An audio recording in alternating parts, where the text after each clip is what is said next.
Welcome back to another video, guys. My name is Mr. Baby, and today we are ranking the last 10 DOKKANFEST TUR'S to hit JP Dokkan. Yes, this is JP Edition.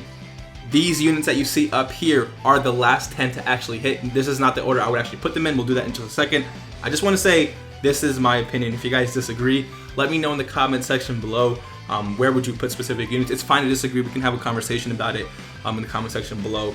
I don't really have much to say else. Let's go ahead and hop into this. So the unit at the number 10 spot, right? The unit that I think we can all agree would fit in the 10th spot is this guy right here. Now he does have one of the strongest attacks in the game. That is his Spirit Bomb, which it's funny. It's possible for you to pull this guy and not be able to activate this because maybe you don't have 3 or more reps of Universe 7 units on a team, which is just funny to me. Besides this though, like he can't take a hit, even though he builds up 10% defense up to an additional 59% for a total of what, 118% defense. It's just not like, it's not good enough to me. Maybe if he raised defense, he'd be really, if he raised defense, that'd be insane, right? But he doesn't. He's just, his leader skill is actually pretty good though. Again, he greatly raises attack, which allows him to hit it incredibly hard. But you know, in a game where these units are just hitting incredibly hard, attack isn't everything, right? I think on this list, this guy is the weakest defensively, and just because of that, he's an immediate, like, I think people overhype him a little bit. Yes, he's a hype unit, hits incredibly hard, but his defense is garbage, unfortunately. Let's hop in to the number 9 spot. We have Android 13. Android 13 is a unit I don't have too much to say about. He is a very solid unit overall, nothing too crazy, right? He does have a guaranteed crit against the Goku units, which is really cool. But if you're not going up against a Goku unit, he's just not like, and I don't really hold this against him, but if you were to ask me, Mr. Baby, who do you want to be the strongest TUR in the game? If you said STR Cooler or Android 13, I would have said Android 13. Like, I feel like Android 13 deserved to be the hardest hitting TUR in the game for a while. And when he came out, I was a little bit disappointed. Disappointed in him. I sort of really wanted him, right?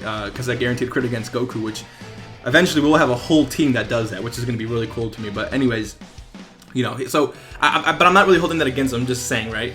But other than that, like, he's not too incredibly good. Like, again, defensively, he can be better. When it comes to his offense, he's not. He does hit hard, right? And again, when it comes to critting against Goku, he does hit very hard. He has a guaranteed crit, right? But other than that, like, there's not really much else to him. He's another Androids lead. We don't really need another Androids leader. In my opinion, his links are really good, categories are really good, but like, again, I don't have too much to say bad about him. It's just when you compare this unit with the rest of the units on this list, it's like you can't really fare too well, right? So in the 8th slot, which, okay, I had a little bit of difficulty with this, okay, and you're gonna understand why, okay? So this is Goku. He's actually really good. Greatly raises attack on super attack, high chance to stun, which is pretty cool. Passive skill, attack and defense was 120%. Same thing as the Vegeta, right? This guy though, he gets a defensive boost up to 77%. The more HP remaining, the greater the boost, right?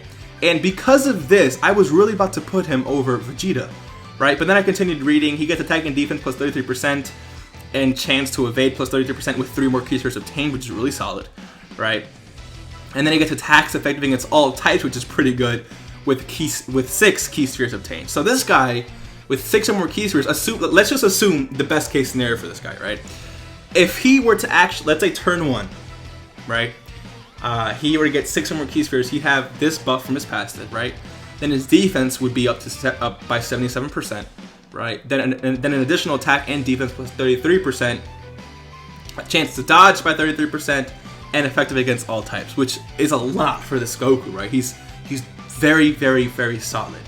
However, when you compare this guy to Majin Vegeta, I do think people think this guy is better, but let me just explain why. So in the 7th slot, I do have this Majin Vegeta. And again, let me just explain, right? So, greatly raises defense for 1 turn is better than greatly raising attack for 1 turn. I think we can, both agree on that, right? So his passive is the same, except for when it comes to the HP, right? So the more HP you have, the harder Vegeta will hit. But the less HP you have, the more defense Vegeta will have. And I think this is actually more valuable, okay? And here's why. If you're let's say you're in an event, right? And you run out of items and you are low on HP. You want this guy to be the best he will ever be defensively, right? Like you want 77% defense when you're weak, rather than having 77% attack when you're weak. Because if you get hit first, right, it doesn't matter how much attack this guy has, right? But if you have a good amount of defense, you're gonna be good regardless, right? Now, the really cool thing I like about this Vegeta as well is that he gets effective against all types with 3 ki, whereas Goku gets that with 6. But on 6 ki, he gets guards against all attacks. Again, let's assume the best case scenario for this guy. If you get, let's say, turn 1, right? 6 ki, attack and defense plus 120%, plus an additional 77% attack, right?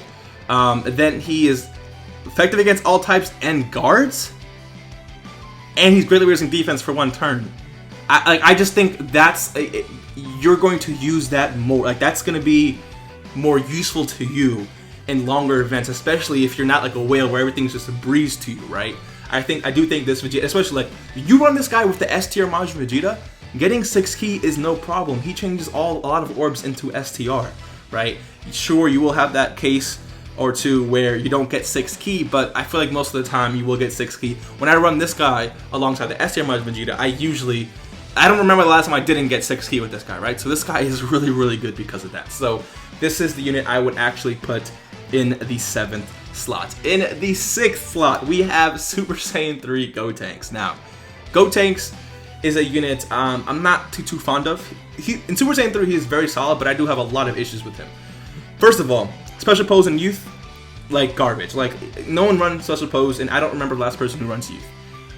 So you're not going to be running these teams. I don't think, unless these are your favorite teams, which is perfectly fine. But no, right? No. He greatly raises defense and attack, or attack and defense. I don't know why I read that backwards. For 3 turns, which is very good. His passive though, here's where it bothers me, right? He gets 3 ki and chance of a great chance of launching an additional attack for 4 turns only. Why is this turn restricted? Why? Imagine this Super Saiyan 3 Gotenks having ki 3 from like after 4 turns, like you don't have ki from your passive at all. Why? And then he loses the chance to have an additional attack. Why? You see what I'm saying? Imagine him super attacking twice, greatly raising his attack and defense for 3 turns twice. You see what I'm saying? Like, this guy would have been amazing, but they had to limit him so much for no reason, which is why he's so, high on this list, or low on this list, like whichever way you really want to look at it, right? In the 5th slot, I do have this Tech Boo. It's funny because a lot of these units are like units that release alongside each other, right? Now, first things first, this guy's leader skill is so much better, dude. Ki 4 and 170 to all stats for Majin Power? What? I imagine, like, okay, hold on. Let's take a look at this category. Let's take a quick look at this category, right? So you got this Boo, right? Let's say this Boo is your leader. Then you got LR Buhan or Boo Tanks, right? This guy, Boo Piccolo, is really good. This Skinny Boo is really good. Like, when I say really good, I'm like really good, right? And then you have this Buff Boo with his Easy 8. Oh, dude, he's really good. And then this guy, well, can you actually bring this kid Boo on that team? Yeah, because you have, yes, you have Super Boo, Boo Tanks, Boo Piccolo, Buff Boo, Skinny Boo, and kid. Like, dude, that team is just disgusting. Ki 4? This guy doesn't need Ki 4. It's just dumb. Like, in my opinion, it's just dumb, right? Leader skill is amazing. Has the same super attack effects. It's all good. My only issue with this guy in terms of his passive is that he doesn't have defense from his passive, but he has a guaranteed Ki 3, which he does. Like, it's dumb, right? And then attack plus 220% straight up. Reduces damage received by 50%, which after he super attacks is going to really kick in because, again, he has no defense from his passive, so this doesn't really mean too much. 50% HP is really good, but if he had 100% defense, this would have been absolutely amazing. But just because of the fact that he doesn't get defense, this 50% damage reduction isn't as good as it seems. You see what I'm saying?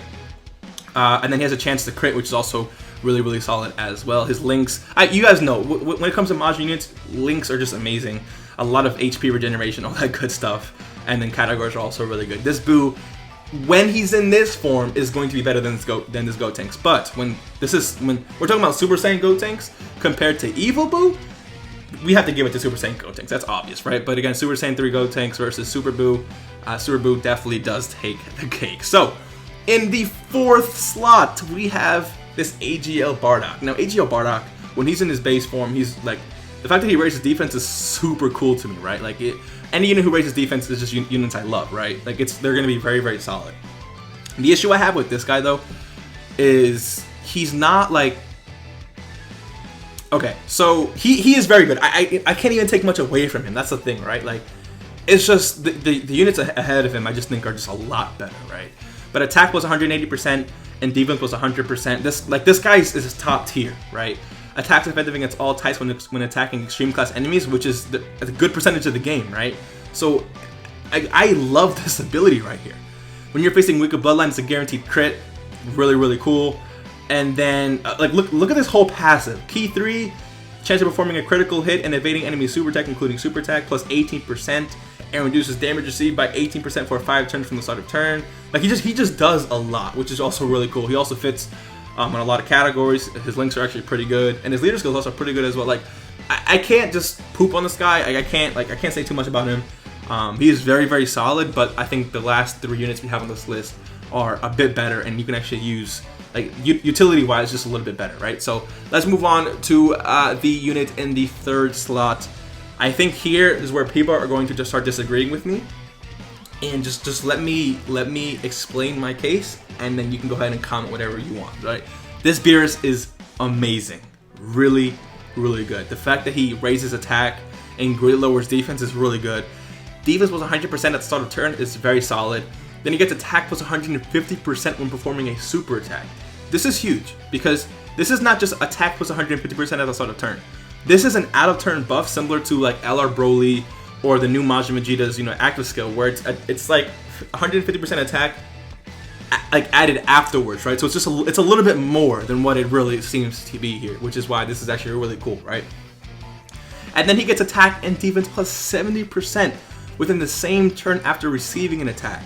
Now, this is really good. The only issue is, what if you take a like there's times where the enemy will super attack immediately, so then this basically becomes pointless because you want this activated. The attack, I wouldn't say pointless because the attack is really good. The attack buff is good, but the defensive buff you want to have before you get super attack, right? Especially in harder events. So that's the only thing there. But again, it's really cool. He does change orbs into rainbow key spheres, which is really cool. And then attacks effective against all types when facing a Realm of Gods category enemy, which again is really cool. Legendary Goku event, when he's facing up against STRUI, his attacks will be effective against all types, which is really good. And then his active skill, I really like a lot because attack and defense plus 50%, again another out of turn buff. And then it's really easy to obtain, right? 70% HP or less, very easy to get. Starting from the 4th turn from the start of battle, again, very easy to get. So I'm a big fan of this guy. This guy is very solid. But in the 2nd slot, I put Super Saiyan 2 Kefla. And just listen to me, okay? Here's why, okay? Super attack is better than Beerus's, right?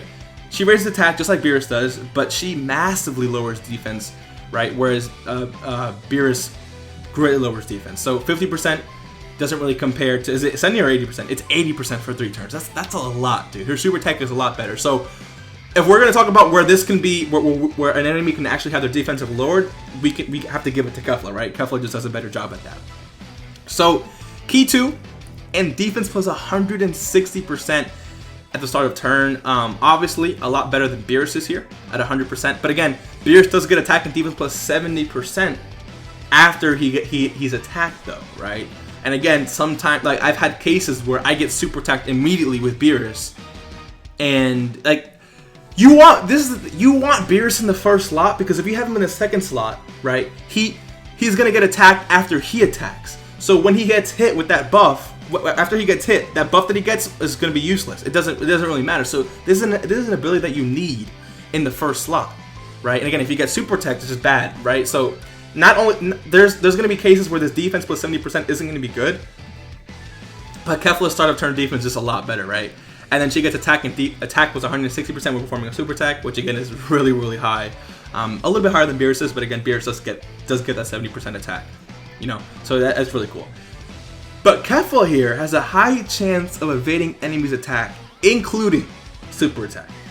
High chance is a solid 50% no matter what, which makes her better defensively than this Beerus immediately, right? Beerus doesn't have a chance to dodge, where Kefla does, right? Defense was 160%. She doesn't even need to have that, and she does, right? And another cool thing about this Kefla is with 6 or more key spheres, she launches an additional super attack. Getting 6 or more key spheres with this Kefla is not hard. It's really not. Especially on Universe 6, it's not hard to get. And then her active skill changes physical key spheres to STR key spheres. Attacks effective against all types for 1 turn can be activated when there's a Pure Sans or Universal Survival Saga category enemy once only. So, I don't know why I clicked on that on Pure Sans there. So, theoretically, you know, it is easier to get this active skill, but the thing is, it takes a little while to get to Kefla, right?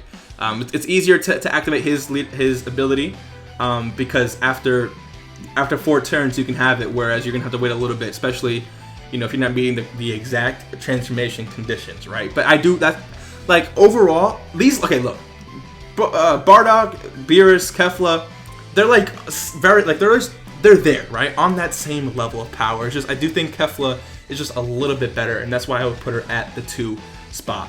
And then, you know, in the 1 spot, this is something I don't think we can really talk about, is this guy. To this day, you know what I'm saying? I don't understand why he does what he does. It doesn't make sense to me. It doesn't make sense to me at all. This is a unit that I don't even want to transform with. You see what I'm saying? Like, you don't need to transform with this guy to bring out his power. Greatly raises attack and defense infinitely for what? Like, why? Why, Gohan? Why? Why are you so freaking good? Attack and defense was 140%. Dude, they could have made this 100%, and he would still would have been amazing. But 140% is really good. And then he just guards, and guards all attacks. Okay, that's just like that. Like, you don't just do this. I said this so many times. You just don't do this for no reason, right? I don't have to explain this, right? And it's, you know what's actually funny about this passive? He gets an additional attack plus 40% within the same turn when guard is activated. What? Like this, they might as well, like, this is funny because he's gonna get his guard's guaranteed. So, and then he also builds ki from his pet. This guy's just an amazing. Like, this guy, his links aren't amazing, which is fine, but who cares, dude? Who cares? Who cares about these links when you do this? Who cares? Who cares, bro? This guy could have no links, and he would have been disgusting. Still, maybe not, but still. And then Ultimate Gohan. I mean, again, like, if you notice with all these units, I showed them at their max power here, but I don't care what he does here. I don't care because this is the part that matters. So let me know what you guys think. What would you disagree with? What would you agree with? Where would you, like, put specific units? Let me know in the comment section below. If you guys enjoyed today's video, hit that like button. Subscribe if you are new. If you made it to the end of the video, I want you to comment GOAT. Okay? I want to see all the GOATs in chat. And I will see you in the next one. Peace.